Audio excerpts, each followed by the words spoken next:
Israel hanyalah sebuah negara kecil. Wilayahnya sempit. Penduduknya nggak sampai 10 juta. Tapi entah kenapa ya, setiap namanya disebut, banyak negara yang langsung mikir 2 kali. Jet tempur canggih, intelijen yang katanya nggak pernah tidur, teknologi militer kelas dunia. Pertanyaannya sederhana, tapi jawabannya nggak sesimpel itu. Apa Israel benar-benar sekuat itu? Atau kita cuma melihat Israel dari satu sisi cerita? Dan yang lebih penting, kalau iya, apa artinya buat Indonesia? Karena di dunia hari ini, yang jauh bisa tiba-tiba jadi dekat.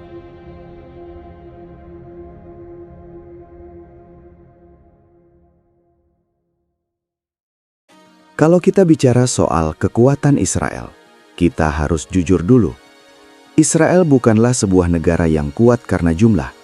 Israel kuat karena kualitas dan sistem. Secara angka, tentara aktif Israel tidak besar. Wilayahnya kecil, sumber daya alam terbatas. Tapi Israel punya 3 senjata utama. Teknologi. Israel adalah salah satu pusat teknologi militer dunia. Drone, sistem pertahanan udara, cyber warfare. Iron Dome misalnya. Bukan sempurna, tapi cukup buat bikin musuh mikir ulang sebelum nyerang. Intelijen. Mossad, Shin Bet, aman. Intelijen Israel terkenal bukan karena mistis, tapi karena disiplin informasi. Mereka lebih suka mencegah sebelum terjadi, menyerang sebelum diserang. Mentalitas negara siaga. Hampir seluruh warga Israel hidup dengan kesadaran. Negara ini bisa diserang kapan saja. Wajib militer, cadangan aktif, rakyat plus militer satu sistem. Ini yang bikin Israel kelihatan selalu siap perang. It's been a big year, 2025, after the huge failure of October 7, 2023. And last year we fought in 7 different arenas. Sekarang, bagian yang jarang dibahas. Israel kuat, tapi tidak kebal. Israel menang, tapi tidak selalu aman. Mari jujur. Israel sangat tergantung pada dukungan Amerika Serikat, bantuan militer, dukungan politik global. Tanpa itu, Israel tidak sekuat citra yang kita lihat. Ancaman Israel bukan cuma dari luar, tapi juga konflik internal, tekanan politik dunia, opini publik dunia, ekonomi yang sensitif terhadap konflik. Dan satu hal penting, Israel unggul di konflik singkat, bukan perang panjang. Perang panjang sama dengan ekonomi berdarah, stabilitas runtuh, tekanan internasional meningkat. Jadi, Israel bukan tak terkalahkan. Israel itu efisien, cepat, dan strategis. Wow, it's been a big year, 2025, after the huge failure of October 7, 2023, and last year comes to an end. The IDF is concluding yet another year of war, a year of operating, fighting, and defending the people of Israel. Let's rewind and take a look at what the IDF has accomplished in the past 12 months. For the next month, civilians gather together every day in anticipation to see our hostages finally returned. Israel menang bukan cuma di medan perang, tapi juga di diplomasi, media, aliansi global. Dunia sering melihat Israel kecil tapi canggih.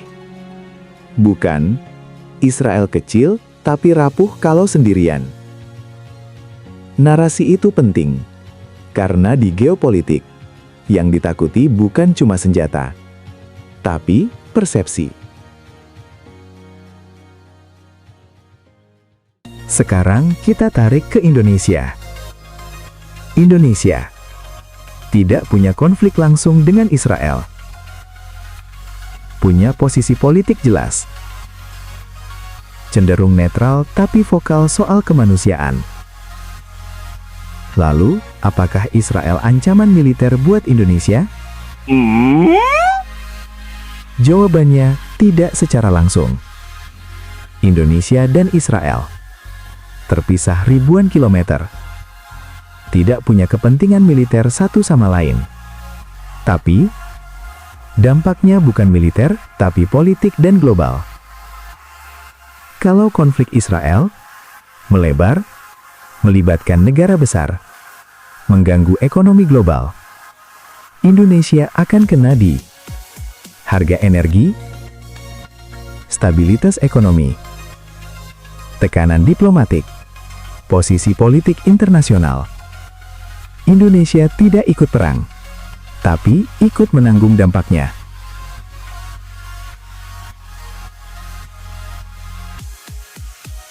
Negara Indonesia memang sering dianggap lemah, netral, tidak agresif.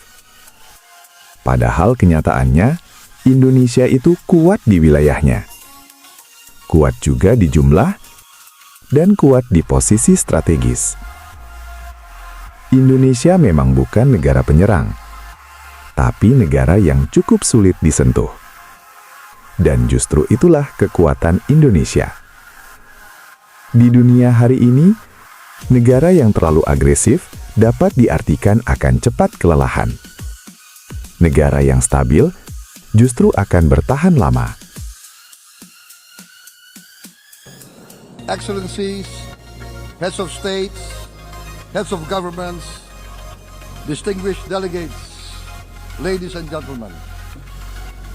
It is indeed a great honor for me to stand in this august General Assembly Hall among leaders and representatives who represent almost all of humanity.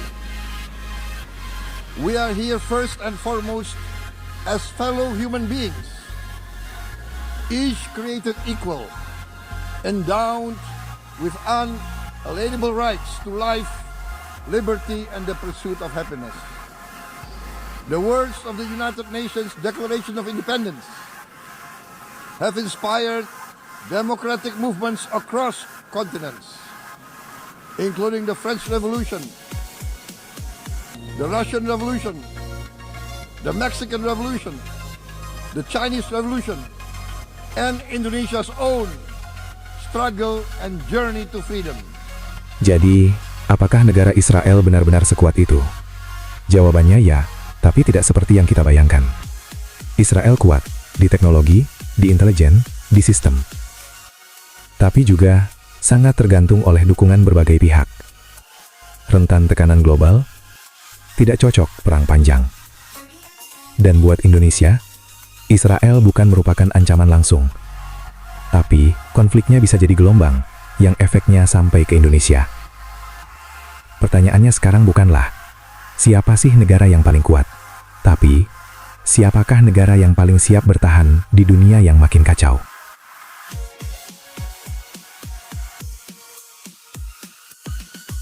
Menurut kalian, apakah dunia terlalu melebih-lebihkan kekuatan Israel? Atau justru kita yang terlalu meremehkan? Tulis pendapat kamu di komentar. Aku pengen lihat sudut pandang kalian. Jangan lupa subscribe channel ini untuk pembahasan selanjutnya, like kalau kalian suka videonya, dan silahkan tonton video-video lain di channel ini. Terima kasih, sampai jumpa di video selanjutnya.